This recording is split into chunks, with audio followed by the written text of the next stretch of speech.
महान कारुणिक तथागत सम्यक संबुद्ध बोधिसत्व गुणपेतांग डॉक्टर बाबासाहेब आंबेडकर आज या मंगलमय प्रसंगी पाचोरा येथील गाडगेबाबा नगर येथील सर्व श्रद्धा संपन्न खरे परिवार आज आगंतुक रूपाने म्हणजे आपल्याकडे परिवाराकडे भेट झाली.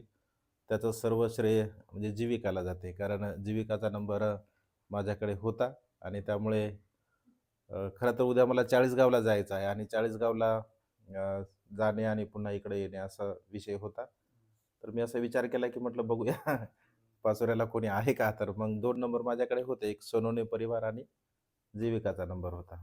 तर त्यामुळे बघा ताईनं मला अनेक वेळा फोन केला की आपल्याकडे या असं म्हणते जी. तर वेळ अपुरा आहे, कमी आहे. कारण खूप धावपळ असते. तुम्ही बघता स्टेटस वगैरे किंवा प्रवचनाच्या दृष्टिकोनातून. कारण बाबासाहेबांचं स्वप्न पूर्ण करायचं आहे. आहे की नाही? सारा भारत बुद्धमय झाला पाहिजे हे बाबासाहेबांचं स्वप्न होतं. आणि त्यामुळे धम्माचा प्रचार आणि प्रसार करण्याच्या दृष्टिकोनातून आडगाव येथे एक विवाह मंगल परिणय होता. तर त्यानिमित्ताने आम्ही आलो होतो. उद्या चाळीसगावला जायचं आहे. तर कधी-कधी असं असतं की हे आपलं कुशल कर्म असते, पुण्यकर्म असते. आगंतुक रूपाने आपल्याला ते पुण्यकर्म करण्याची एक संधी म्हणजे प्राप्त होत असते आणि त्यामुळे आज बघा अत्यंत श्रद्धावान आपला परिवार आहे. सर्वच मंडळी श्रद्धावान आहे. बुद्ध धम्म संघाच्या प्रती अनंत असीम श्रद्धा आपल्या मनामध्ये आहे आणि श्रद्धा असल्यामुळेच असे प्रसंग आपल्या जीवनामध्ये येत असतात. कारण अश्रद्धावान लोकांकडे असं काही आगंतुक रूपाने कुठली घटना घडू शकत नाही. आपल्याकडे बुद्ध धम्म संघाच्या प्रती श्रद्धा असते आणि श्रद्धा असल्यामुळे कधी-कधी चालून आपल्याकडे कुशल कर्म, पुण्यकर्म बघा येत असते आणि त्यामुळे आज अत्यंत स्वादिष्ट आपण अल्पाहार सुद्धा म्हणजे दिला. तर मानवी जीवनामध्ये भगवंताने बघा कुशल कर्म सांगितले, पुण्यकर्म सांगितले. रोज आपण बुद्ध, धम्म आणि संघ वंदना सुद्धा घेता. बुद्ध धम्म संघाचे गुण आपण रोज आपल्या घरामध्ये घेतले पाहिजे. घरामध्ये म्हटली पाहिजे आपण बुद्ध वंदना, धम्मवंदना, संघवंदना, पंचशील असेल किंवा सुत्तपठण असेल. म्हणजे बुद्धांची वाणी जर आपण पुन्हा-पुन्हा जर म्हणत असेल किंवा पुन्हा-पुन्हा जर आपल्या कानावरती बुद्धांची वाणी जर पडत असेल, तर ते आपलं महान असं पुण्यकर्म आहे, कुशल कर्म आहे. कारण बुद्धरत्नासारखं, धम्मरत्नासारखं आणि संघरत्नासारखं या संसारामध्ये या 3 रत्नासारखे रत्न दुसरं कोणतंही नाही आहे. कारण बाकीचे जे काही रत्न असतात ते नष्ट होणार आहे, क्षणभंगूर आहे, परिवर्तनशील आहे. परंतु बुद्धरत्न, धम्मरत्न, संघरत्न या संसारामध्ये अजरामर आहे. ऐक ना, 2600 पासून आजतागत ते रत्न मनुष्याला फळ देतात आणि भविष्य काळामध्ये सुद्धा ते रत्न फळ देत असतील आणि त्यामुळे रतनसुतामध्ये आपण म्हणत असो, "यंकिंची रत्नन लोके." आहे की नाही? "विद्यती विविधा होतो." म्हणजे या रत्नासारखं संसारामध्ये दुसरं कोणत्याही प्रकारचं रत्न नाही. आणि त्यामुळे बुद्ध, धम्म आणि संघ हे 3 रत्न आपल्या जीवनामध्ये एक महान आणि असीम पुण्य प्राप्त करून देण्यासाठी आपल्याला बघा सहाय्यक ठरत असतात. आणि त्यामुळे बुद्ध धम्म संघाला आपण अनुसरलं पाहिजे. जीवनपर्यंत 3 रत्नाचे आपण शरणागत उपासक बनलं पाहिजे. अन्य कुठेही आपली श्रद्धा नसली पाहिजे. कारण बुद्ध धम्म संघाशिवाय या संसारामध्ये मनुष्याच्या सुखाचा मार्ग नाही आहे. जर आपल्याला सुख प्राप्त करायचं असेल, जर आपल्याला यश संपादन करायचं असेल, आपल्या जीवनामध्ये जर आपल्याला प्रगती साधायची असेल आणि उच्च जीवन जर आपल्याला एक उच्च प्रतीचं जीवन जर आपल्याला जगायचं असेल, तर बुद्ध विचार आपल्यासोबत असणं अत्यंत गरजेचं आहे. बाबासाहेबांचा विचार आपल्यासोबत असणं अत्यंत गरजेचं आहे. कारण बाबासाहेब असं म्हणतात, की या संसारामध्ये बुद्धाशिवाय, धम्माशिवाय आणि संघाशिवाय माझं कोणतंही दुसरं श्रद्धास्थान नाही. "नथी मे शरणंगय्यं, बुद्धो मे शरणं वरं. नथी मे शरणंगय्यं, धम्मो मे शरणं वरं. नथी मे शरणंगय्यं, संघो मे शरणं वरं. एतेन सच्चवज्जेन होतु मे जयमंगलम्." बुद्धाशिवाय, धम्माशिवाय आणि संघाशिवाय जीवनामध्ये मनुष्याचं कुठलंही श्रद्धास्थान नसलं पाहिजे. कारण हे 3 रत्नच आपल्या जीवनामध्ये महान आणि असीम असं पुण्य संपादन करून देण्यासाठी आपल्याला सहाय्यक ठरत असतात. तसे भगवंताची वाणी बघा मनुष्याच्या हिताची आहे, सुखाची आहे, कल्याणाची आहे. कारण भगवंताने मनुष्याचं मन आणि मनामध्ये उत्पन्न होणाऱ्या विचाराला सांगितलेलं आहे. आहे की नाही? कारण मनुष्याचं मन आहे, मनुष्याला मन आहे आणि मनुष्य जे जे काही काम करत असतो, जे जे काही कार्य करत असतो, तर मनाच्या सहाय्याने करतो. मग चांगलंही कर्म असेल, तरी मनाद्वारा मनुष्य करतो आणि वाईटही कर्म असेल तरी मनाद्वारा मनुष्य करत असतो. आणि त्यामुळे चांगलं आणि वाईट या कर्माच्या विचारांचं उगमस्थान आपलं मन आहे. चांगले विचार मनामध्ये उत्पन्न होतात आणि वाईट विचार सुद्धा मनामध्ये उत्पन्न होतात. तर दोन प्रवाह आहे मनुष्याच्या जीवनाचे. एक चांगल्या प्रकारचा प्रवाह आहे आणि एक वाईट प्रवाह आहे. तर संसारामध्ये जेव्हा आपण जीवन जगतो, तर चांगल्या प्रवाहाने जीवन जगणारे लोक आपल्याला फार कमी पाहायला मिळतात. पण वाईट मार्गाने जाणारे लोक असंख्य आपल्याला पाहायला मिळतात. आहे की? आणि त्यामुळे चांगल्या मार्गाने जीवन जगण्यासाठी आपली प्रज्ञा विकसित असली पाहिजे, एक आपली बुद्धिमत्ता विकसित असली पाहिजे. चांगलं काय, वाईट काय, योग्य काय, अयोग्य काय, आपल्या हिताचं काय, आपल्या सुखाचं काय, आपल्या कल्याणाचं काय, हे आपल्याला कळायला पाहिजे. जर ही गोष्ट जर आपल्याला कळाली, तर बघा जीवन आपलं सुखकर होत असते. पण चांगलं काय, वाईट काय जर आपल्याला कळत नसेल, तर मात्र मग जीवन आपलं दुःखकर होत असते. आणि त्यामुळे आपल्या हिताचं जे असेल, आपल्या सुखाचं जे असेल, आपल्या कल्याणाचं जे असेल, तर ते आपण केलं पाहिजे.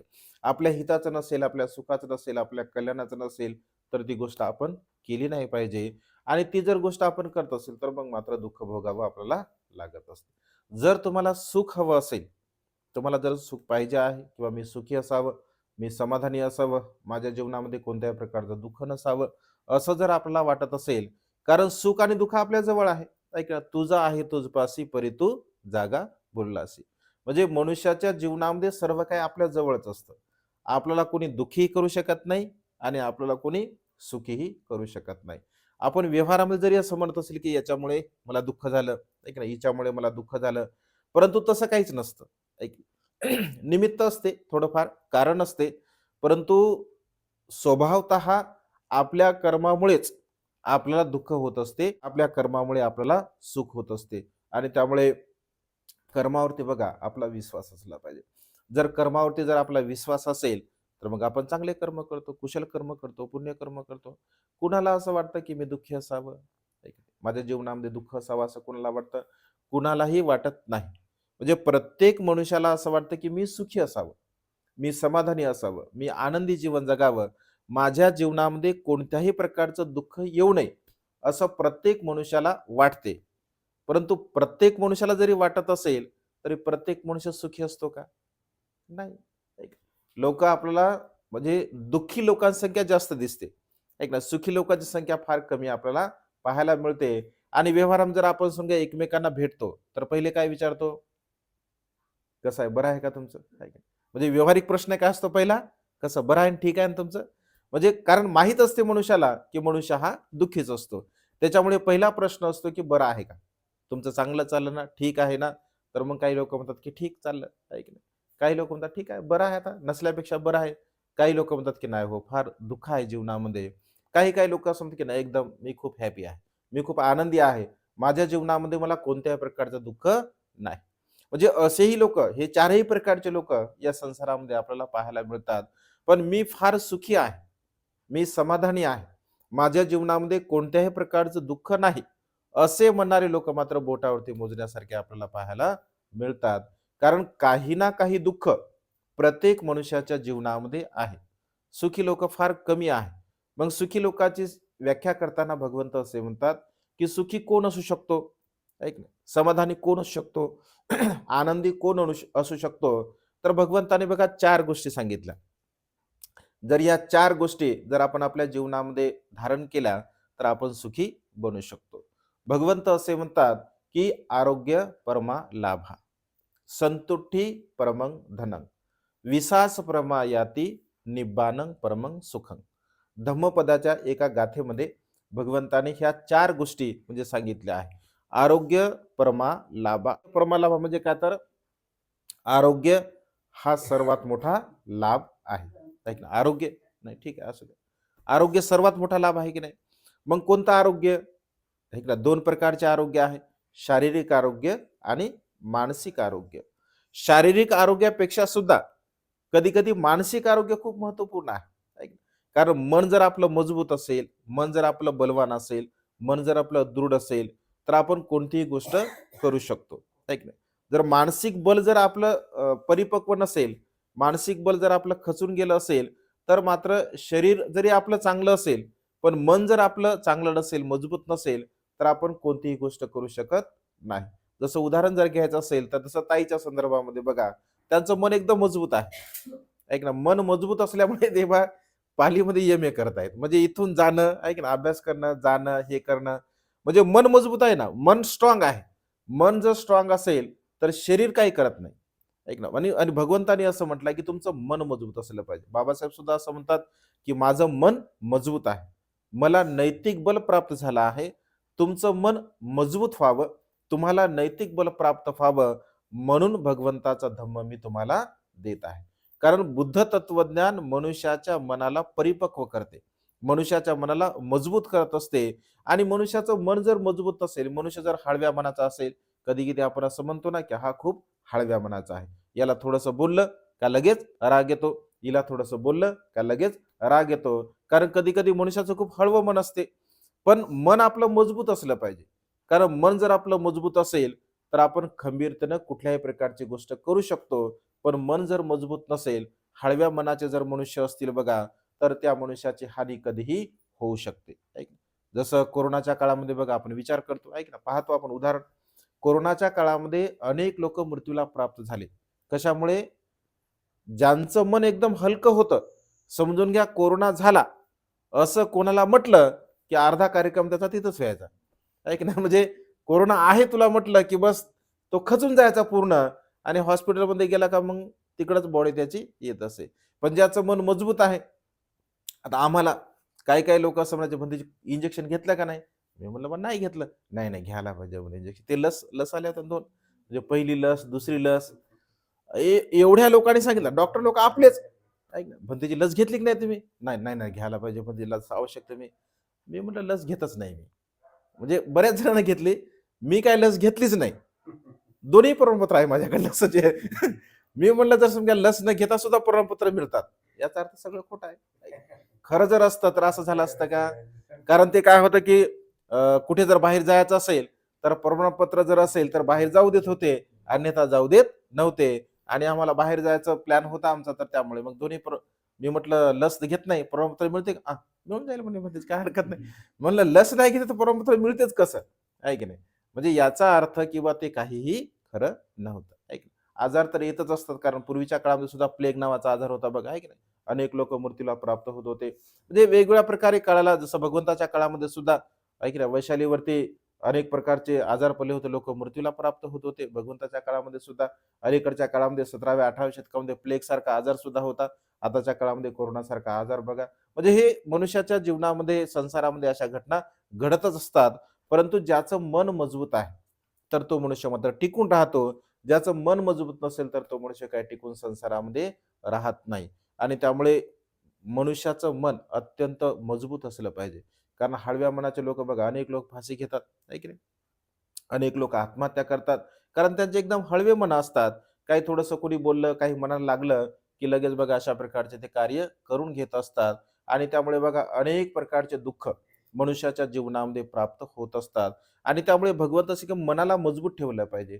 मग आपलं मन स्ट्राँग ठेवण्यासाठी काय केलं पाहिजे? आपण तर चांगले कर्म केले पाहिजे, कुशल कर्म केले पाहिजे. चांगले कर्म केले तर आपलं मन मजबूत राहील ना. कारण कुशल कर्म, पुण्यकर्म, चांगले कर्म केले, तर आपलं मन मजबूत राहू शकते. पण अकुशल कर्म करणारा मनुष्य, एखाद्या चोरी करणाऱ्या मनुष्याचं मन मजबूत राहू शकते का? तो रोज चोरी करतो, चोरीचं कर्म करतो आणि तो मनुष्य मनाने खूपच मजबूत आहे, असं बोलू शकतो का आपण? नाही. जो मनुष्य प्राण्यांची हत्या करतो, त्याचं मन मजबूत राहू शकते का? नाही. जो मनुष्य अकुशल कर्म करतो, वाईट कर्म करतो, पाप कर्म करतो, त्याचं मन मजबूत राहू शकते का?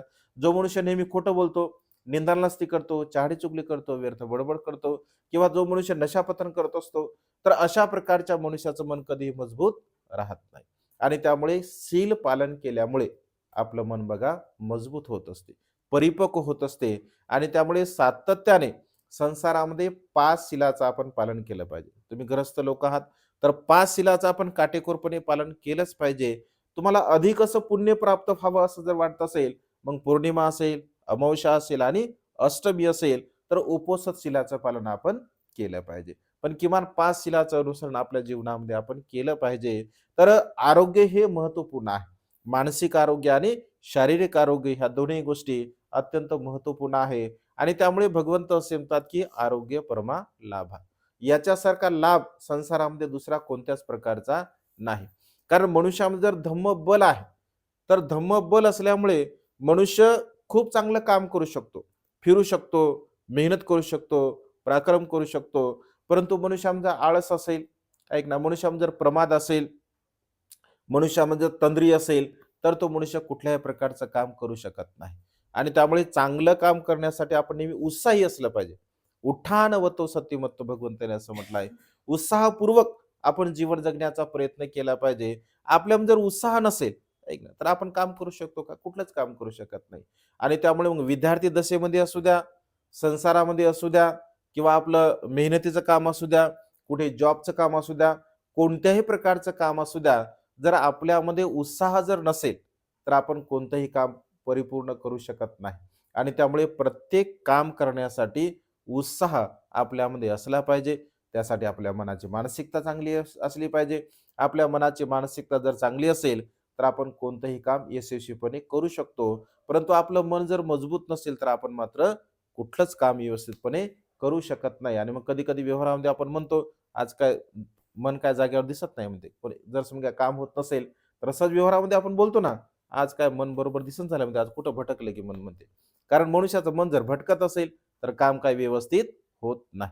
आणि त्यामुळे मनाला मजबूत करणं अत्यंत गरजेचं आहे. म्हणून भगवंत म्हणतात, की "आरोग्य परमा लाभा, संतुष्टी परमं धनं." दुसरं तत्व भगवंताने सांगितलं, संतुष्टी परमं धनं. संतुष्ट राहणे हे सर्वात मोठं धन आहे. समाधानासारखं धन, संतुष्ट म्हणजे समाधानी, समाधानासारखं धन या संसारामध्ये दुसरं कोणतंही नाही. जर मनुष्य समाधानी जर असेल, मनुष्य बघा समाधानी राहत नाही. ऐक ना, इच्छा आकांक्षा आपल्या, एक इच्छा पूर्ण झाली की दुसरी उत्पन्न होते, दुसरी झाली की तिसरी उत्पन्न होते, तिसरी झाली की चौथी उत्पन्न होते. मनुष्याच्या इच्छा कधी कमी होतात का? नाही, कधीच होत नाही. आणि मरेपर्यंत मनुष्याच्या इच्छा उत्पन्न होत राहतात. आणि त्यामुळे भगवंत असे म्हणतात की ही सुखपूर्वक जीवन जगण्याची कला आहे. ऐका, संतोषी परमं धनं. समाधानी राहता आलं पाहिजे आपल्याला. ज्या मनुष्याला समाधानी राहता येतं, तर तो मनुष्य बघा सुखी राहत असतो.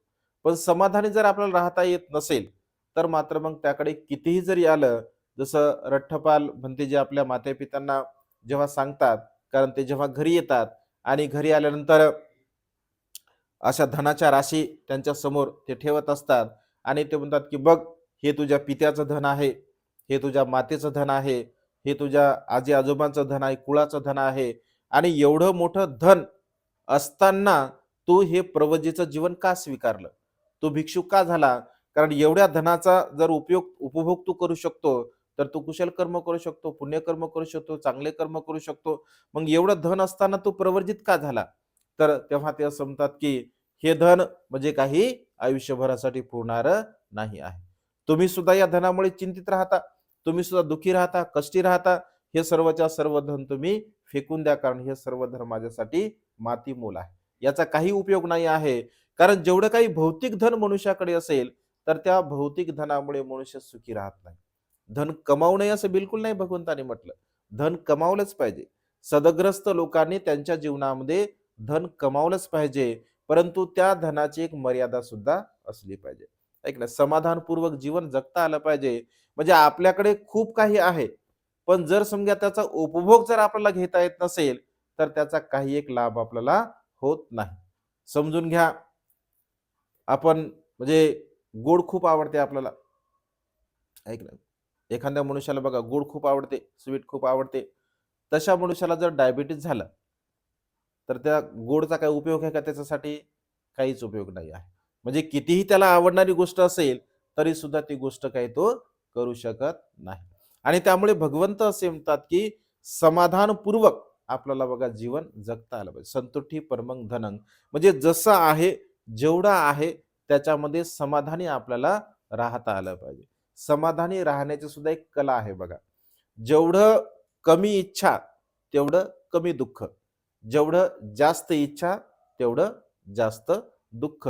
आणि त्यामुळे फार कमी इच्छा, अल्प इच्छा आपण आपल्या जीवनामध्ये जगण्याचा प्रयत्न केला पाहिजे. जसं आहे त्यामध्ये समाधानी मनुष्याला राहता आलं पाहिजे. जर समाधानी जर आपल्याला राहता येत नसेल, मग आपल्याकडे कितीही जरी असेल, पण आपण समाधानी जर नसेल तर आपण नेहमी मात्र दुःखीच राहू शकतो. आपण समाधानी राहू शकत नाही, आपण आनंदी राहू शकत नाही. आणि त्यामुळे समाधानी राहणं आपण शिकलं पाहिजे. संतुष्टी परमं धनंग. समाधानासारखं धन या संसारामध्ये दुसरं कोणतंच नाही, असं भगवंतांनी म्हटलं आहे. आणि ती एक कला आहे बघा, ते आपल्याला शिकता आलं पाहिजे. आणि त्यामुळे भगवंत असे म्हणतात, की हे सुद्धा एक महत्त्वपूर्ण अंग आहे. त्यानंतर विश्वास प्रमा याती. ऐक नाही, याती म्हणजे नातं. विश्वासासारखं नातं दुसरं कोणतंच नाही आहे. ऐक ज्याला आपण बहीण भावाचं नातं म्हणतो, पती पत्नीचं नातं म्हणतो, ऐक ना, आई वडिलांचं नातं म्हणतो किंवा इतर व्यवहारामध्ये जेवढे काही आपले नाते असतात, तर त्या सर्व प्रकारच्या नात्यामध्ये जर सर्वश्रेष्ठ नातं कोणतं असेल तर ते म्हणजे विश्वासाचं नातं आहे. विश्वासाचं जर नातं मजबूत असेल, परिपक्व असेल, तर बाकीचे नाते टिकू शकतात. पण जर विश्वासाचं नातं जर नसेल, तर बाकीचे नाते टिकतात का? टिकू शकत नाही. या सर्व नात्याला जर टिकवण्यासाठी महत्त्वपूर्ण नातं जर कोणतं असेल, तर ते म्हणजे विश्वासाचं नातं आहे. विश्वासासारखं नातं संसारामध्ये दुसरं कोणतंच नाही, असं भगवंतांनी म्हटलं आहे. परिवारामध्ये जीवन जगत असताना एकमेकांच्या प्रती विश्वास असला पाहिजे. एकमेकांच्या प्रती आदर असला पाहिजे. एकमेकांच्या प्रती सन्मान असला पाहिजे. वडीलधाऱ्या लोकांच्या प्रती सन्मान असला पाहिजे. एकमेकांचा आपण आदर केला पाहिजे. कारण एकमेकांचा आपण आदर करत असेल, एकमेकांचा आपण सन्मान करत असेल, एकमेकांना आपण सांभाळून घेत असेल, तर आपल्या जीवनामध्ये बघा कधीही दुःख आपल्याला प्राप्त होऊ शकत नाही. आणि त्यामुळे भगवंत असे म्हणतात, की विश्वास हे सर्वात मोठं नातं आहे. जसं भगवंताच्या काळामध्ये बघा जातक कथा भगवंताची सांगितली. जसं सिद्धार्थ गौतम ग्रहत्याग करतात आणि ग्रहत्याग करून 6 वर्षापर्यंत तपश्चर्या करत असतात. ऐक ना, आपण पिक्चरमध्ये बघतो किंवा वाचतो आपण किंवा प्रवचनामध्ये ऐकतो, तर त्यांचं शरीर एकदम कृश होत असते, अन्न कमी खात असल्यामुळे. आणि असं म्हटलं की मग मार त्यांना म्हणतो, की "अरे सिद्धार्थ, तू तर आता एकदम कृश झालेला आहे. आता काही वेळानंतर तू असाच जर बसून राहिला, तर तू मृत्यूला सुद्धा प्राप्त होऊ शकतो. पण या क्षणी जर तू घरी गेला, तर तू 7 दिवसाच्या आतमध्ये राजा सुद्धा बनू शकतो. कारण तू राजकुमार आहे. आणि त्यामुळे असं मरण्यापेक्षा तू घरी जा आणि तुला घरी जाणं अत्यंत आवश्यक आहे. कारण तुझे पिता मृत्यूला प्राप्त झालेले आहेत. आणि तुझे पिता जर मृत्यूला प्राप्त झाले, तर मग तू इथं बसून काय करतो? तू तर गेलाच पाहिजे, कारण त्यांचा तू एकुलता एक पुत्र आहे. तर तेव्हा सिद्धार्थ गौतम असं म्हणतात, की माझे पिता मृत्यूला प्राप्त होऊ शकत नाही. कारण जोपर्यंत मला सम्यक संबोधीचा लाभ होत नाही आणि त्या सम्यक संबोधीचा उपदेश म्हणजे त्या ज्ञानाचा उपदेश मी जोपर्यंत माझ्या पित्याला करत नाही, तोपर्यंत माझे पिता मृत्यूला प्राप्त होऊ शकत नाहीत. हा माझा विश्वास आहे. तिकडे असं म्हटलं आहे, की राजा शुद्धोधनाच्या ला सुद्धा मार म्हणतो, की "महाराज, तुम्ही तर इकडे वृद्ध झाला आहात, परंतु तुम्हाला माहीत आहे का, तुमचा पुत्र तिकडे म्हणजे तपश्चर्या करता करता मृत्यूला प्राप्त झाला. आणि त्यामुळे बघा, तुमचा तो पुत्र तुम्हाला सोडून गेला आणि तिकडे त्याला ज्ञान प्राप्त न होत असतो मृत्यूला प्राप्त झाला." तेव्हा राजा सिद्धोधर म्हणतो त्या माराला, की असं होऊ शकत नाही. जोपर्यंत माझा पुत्र सम्यक संबोधीचा लाभ करत नाही आणि मला जोपर्यंत भेटत नाही, मला जोपर्यंत उपदेश करत नाही, तोपर्यंत तो कधीही मृत्यूला प्राप्त होऊ शकत नाही. हा माझा विश्वास आहे. म्हणजे पित्याला सुद्धा आपल्या मुलावरती विश्वास होता आणि मुलाला सुद्धा आपल्या पित्यावरती विश्वास होता. कारण विश्वासाचं नातं हे अत्यंत महत्त्वपूर्ण आहे. आणि त्यामुळे भगवंत असे म्हणतात, की "विश्वास प्रमा याती." विश्वासासारखं नातं या संसारामध्ये दुसरं कोणतंही नाही.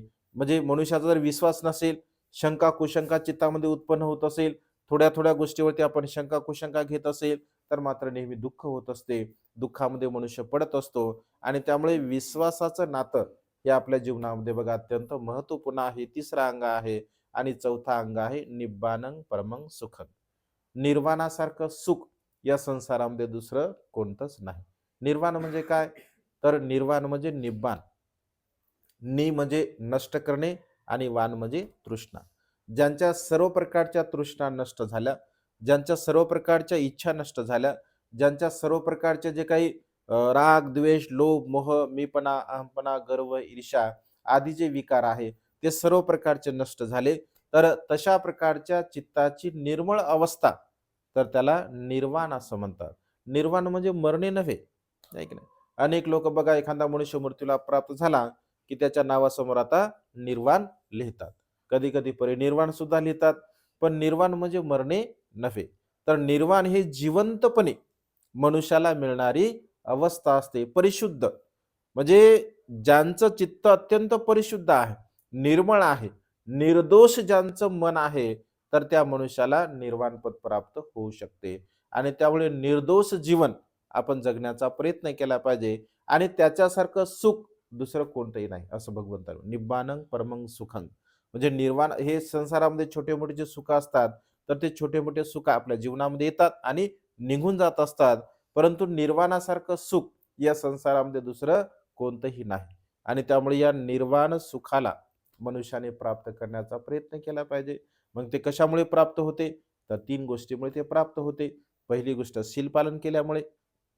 जसं आपण 5 शील पालन करतो, तर 5 शीलाचं आपण आचरण केलं पाहिजे, अनुसरण केलं पाहिजे.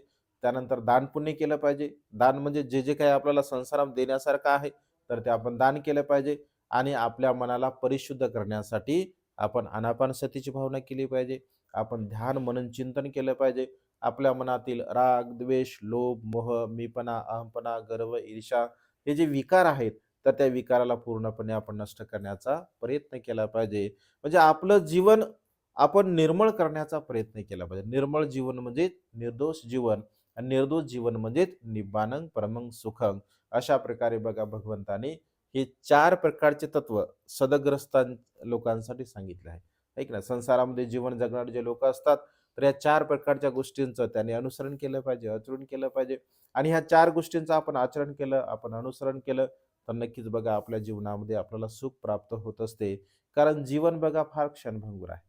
आहे की नाही? कधी, केव्हा, कुठे काय होईल हे सांगता येत नाही. मनुष्याचं जीवन हे फार क्षणभंगुर, पाण्याच्या बुडबुड्या समान मनुष्याचं जीवन आहे. ऐक ना, पाण्याचे बुडबुडे तयार होतात, नष्ट होतात, तयार होतात, नष्ट होतात. अगदी तसंच आपलं हे जीवन सुद्धा आहे. आणि त्यामुळे मिळालेलं जेवढं काय आपल्याला आयुष्य असतं, तर त्या मिळालेल्या आयुष्यामध्ये आपण नेहमी कुशल कर्म केले पाहिजे, पुण्यकर्म केले पाहिजे, चांगले कर्म केले पाहिजे. बघा, बाबासाहेबांच्या महान पुण्यामुळे हा पवित्र धम्म आपल्याला प्राप्त झालेला आहे. बघा, कधी काळी आपल्याला धम्म ऐकण्याची मुभा सुद्धा नव्हती. आज बाबासाहेबांच्या पुण्यामुळे एवढा पवित्र धम्म आपण श्रवण करू शकतो, ऐकू शकतो, आपण बोलू शकतो, वाचू शकतो, म्हणू शकतो, है की नाही? हे सर्व वैभव बाबासाहेबांमुळे आपल्याला प्राप्त झालेलं आहे. आणि त्यामुळे सातत्यात पण चांगल्या प्रकारचं जीवन जगावं, कुशल कर्म करावं, शीलाचं पालन करावं, दानकर्म करावं. जेव्हा जेव्हा संधी आपल्या जीवनामध्ये येत असते, तेव्हा तेव्हा आपण कुशल कर्म करण्याचा प्रयत्न करावा. आज या मंगलमय प्रसंगी अधिक न बोलता या रात्रीच्या प्रहरी आपण अत्यंत श्रद्धेने ही भगवंताची वाणी श्रवण केलेली आहे. नक्कीच आपण पुण्यवान आहात. हे जे कुशल कर्म केलं, पुण्यकर्म केलं, या संपूर्ण कुशल कर्माच्या बलाने, बुद्ध धम्म आणि संघ या 3 रत्नाच्या बलाने तुम्हा सर्वांना तुमच्या जीवनामध्ये सुख, समाधान, आयुष्य, वर्ण आणि बल प्राप्त हो. तुम्हा सर्वांच्या इच्छा आणि आकांक्षा ढगातून मुक्त झालेल्या शीतल चंद्रमाप्रमाणे पूर्णत्वात जाऊ, अशा प्रकारची मंगलमय आणि उदात कामना या ठिकाणी व्यक्त करून ही छोटीशी धम्मदेशना संपन्न करतो. सर्वांचं मंगल हो, सर्वांचं कल्याण हो, सर्वांना दीर्घायुष्य लाभो. बुद्धं नमामि, धम्मं नमामि, संघं नमामि. साधु सुखियो मंगलो कल्याण.